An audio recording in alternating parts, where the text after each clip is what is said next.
I'm Nicola Talent, and you're listening to Crime World, a podcast about criminals, drugs, and the sins of the underworld. We're Ireland's top podcast for 2025, and now we've got a new website. So if you want to learn more about crime and criminals, if you want stories, extras, and podcast subscriber specials, go to www.crimeworld.com. Sometimes news just literally happens on your doorstep, which is what occurred today at just before lunchtime.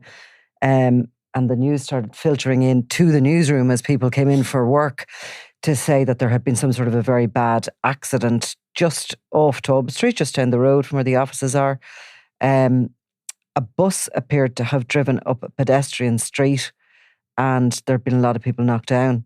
Yeah, I mean, the first reports were something about that it might have blown over or something like that. But it appears, and people might know it, if you're driving up Talbot Street up towards Marlborough Street, the junction where you, as you approach, where you can see the spire, instead of the bus going left, it just drove straight, and a number of people are very badly injured. Certainly there's been reports of one fatality, though that hasn't been confirmed. So really, really shocking. And several seriously injured as well. Several seriously injured, and there was reports of somebody being seen stuck underneath the bus. Obviously, a bus... So this is a double-decker bus, and we actually have footage ourselves of where it sort of landed. So basically you can see that street that the bus is on is actually a pedestrianised area that goes between the main thoroughfare from the main train station, Connolly Station, down as far as O'Connell Street, which is Main Street. It's extremely busy at all times of day. It's where the portal is that people will have seen. Even if they're not from Dublin, they'll know the portal and the side entrance. There was all sorts of scandal, of course, in the beginning. There was, and the side entrance to the old Cleary's, the old entrance to Cleary's. So the bus seems to have hit Guineas, which is also a very well-known shop in that area, and the window of the bus is broken. Now there have, I think, up to 20 fire officers were at the scene, a lot of police. Like the bus, even if the bus is not going quickly, the weight of a vehicle like that, to be hit with that is obviously very, very serious. So it's a very tragic incident. It's always a busy part of the city, any time of day or night. Terrible stuff.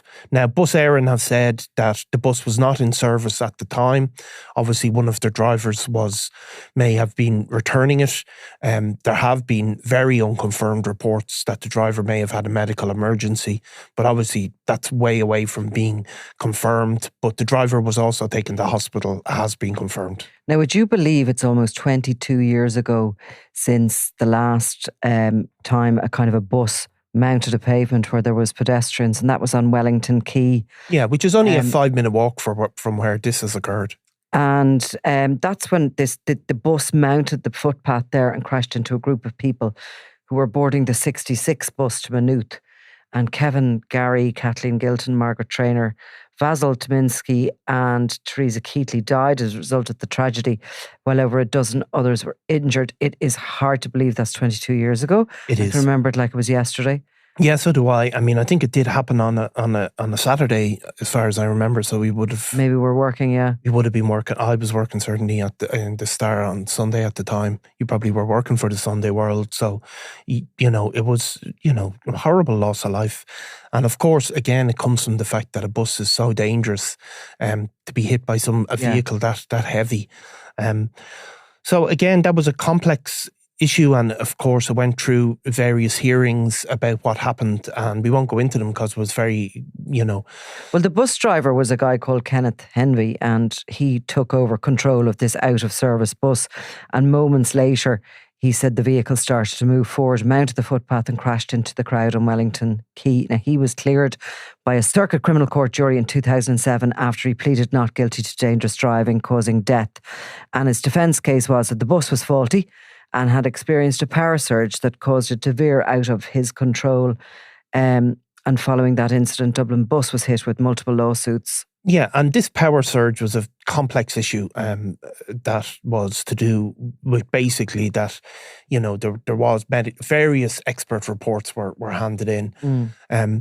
So we don't know if there's But something. we haven't a clue what's happened. We haven't a clue what's case, happened. But it's nonetheless, it's the last time that there was an incident that you saw a double-decker bus being involved in any sort of, mounting of pavements or pedestrianised areas in the city. Exactly, and I mean, that was a huge tragedy. But there's those. It's unfolding, and it's just down the road. And thoughts with anybody who have been injured or lost their lives in that. Yeah, or even witnessed it. Very, very tragic. Absolutely.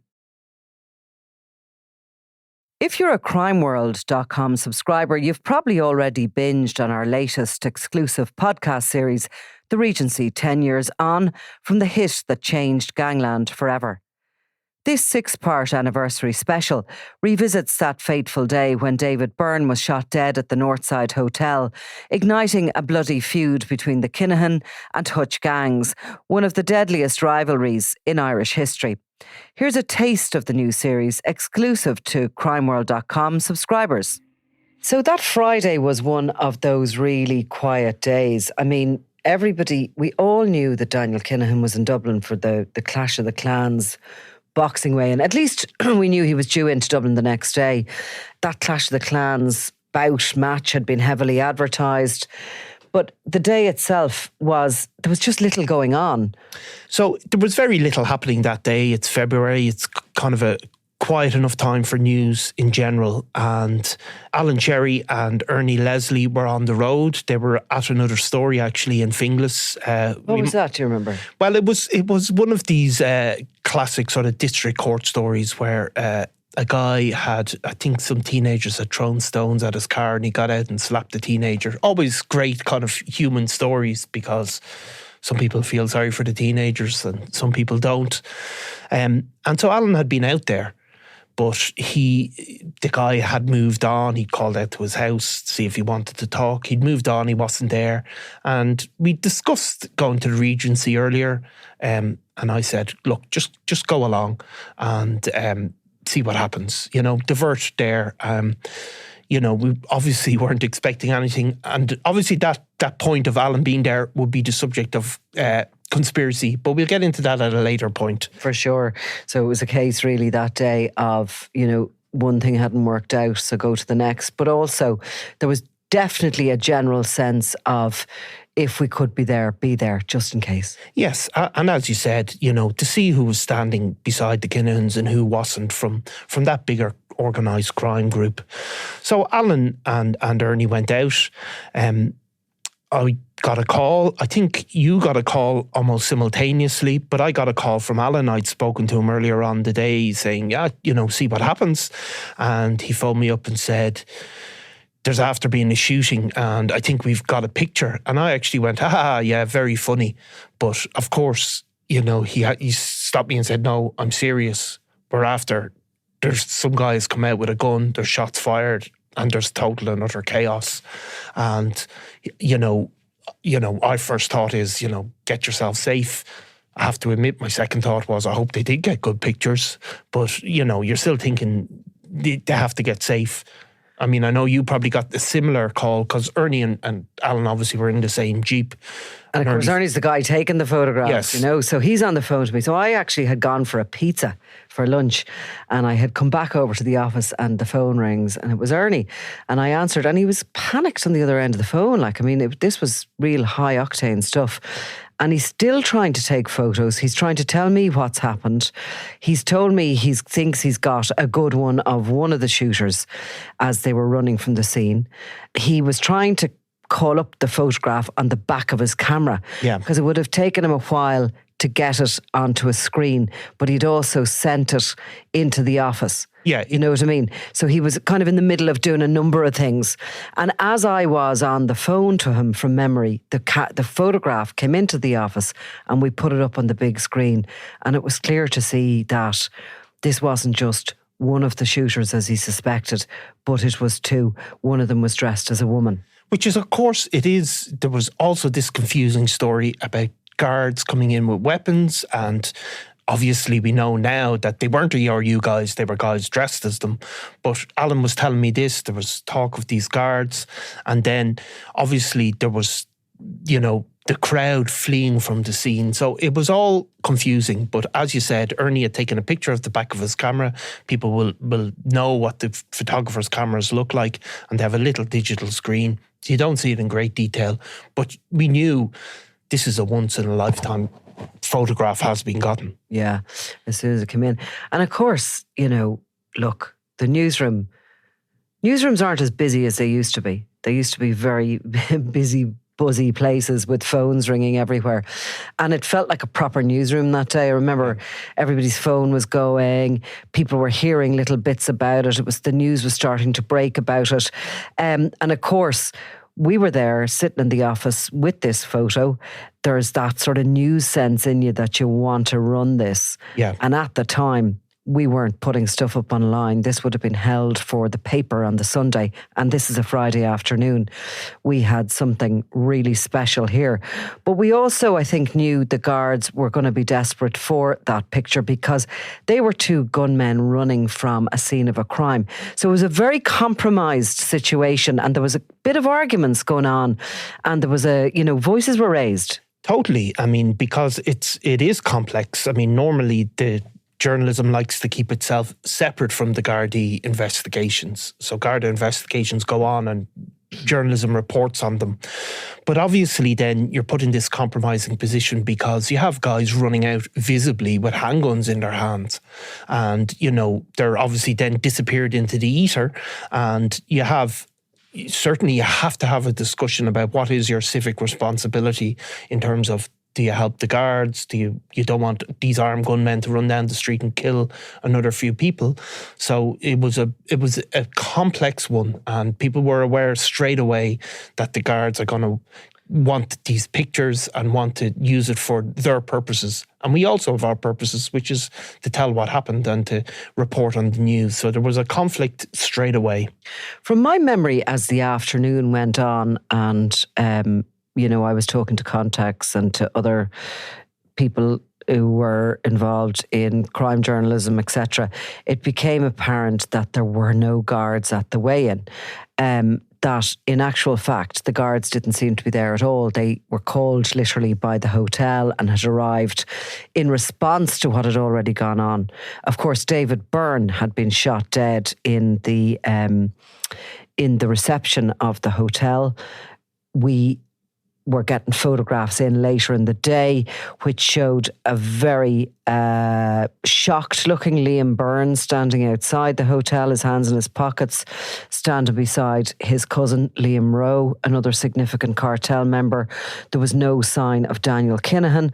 I was getting calls from people who were telling me that these professional killers had been flown into the country and had already been flown out.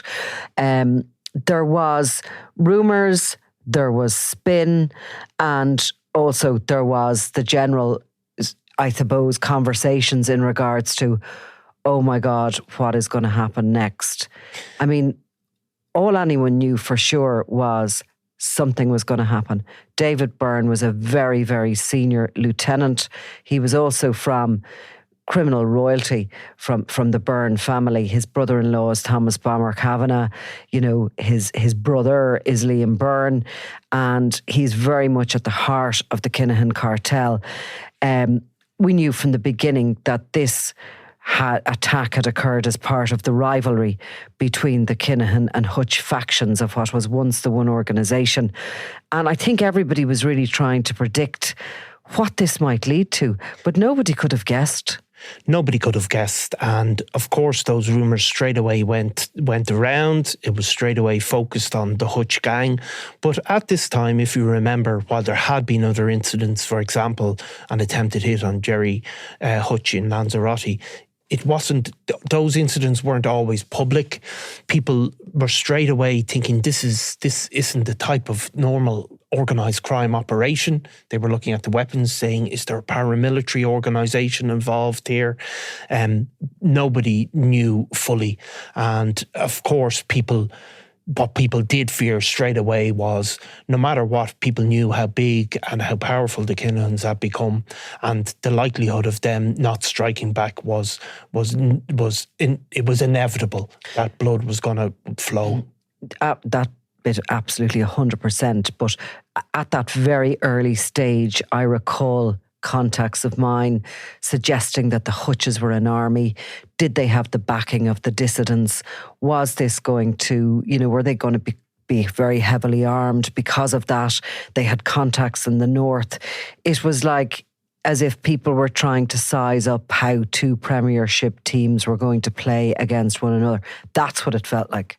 You've been listening to an extract from the Regency, 10 years on from the hit that changed gangland forever.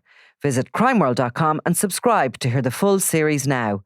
And you'll also get exclusive access to our other podcast deep dives on the Dapper Don, Christy Kinahan, Thomas Bomber Kavanagh, and more.